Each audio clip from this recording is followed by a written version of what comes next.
Congressman Greg Steube. Congressman, it's good to see you again. Happy New Year. Your reaction to that report, is this just a slap on the wrist? Yeah, it is. And what's crazy is the Trump administration had them designated as an FTO, a foreign terrorist organization. And as soon as the Biden administration got elected, they removed them. And the Houthis have been attacking all sorts of people in the Red Sea. And they still aren't moving so far as to label them as an FTO.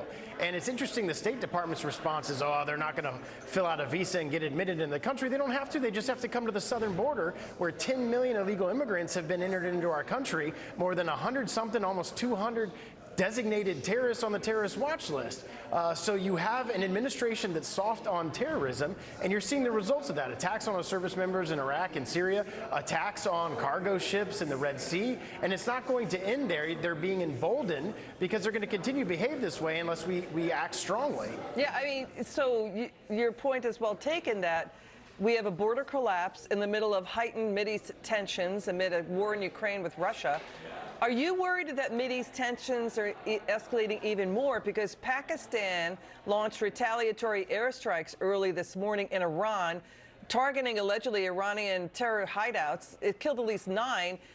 Pakistan bombing Iran after Iran bombed the southwestern Pakistani province of Baluchistan. So what are your colleagues saying about tensions increasing in the Mideast?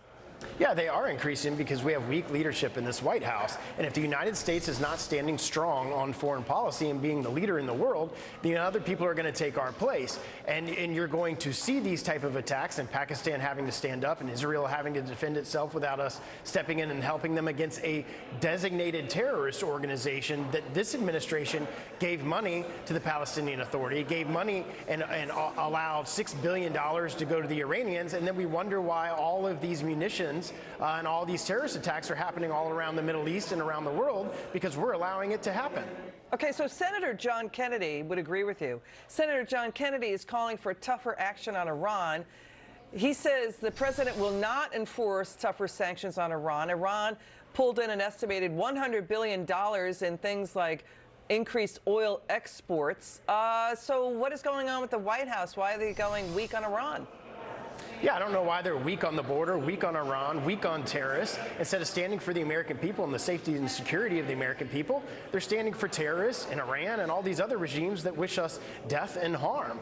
They've released billions of dollars to the Iranians, and the Iranians then fund the Houthis and fund Hezbollah and fund Hamas. And we wonder why there's so much terror going on in the Middle East and the attacks on Israel, because the United States is not standing strong against terrorist organizations. Got it. Congressman Greg Steube, thanks for joining us tonight. It's good to see you.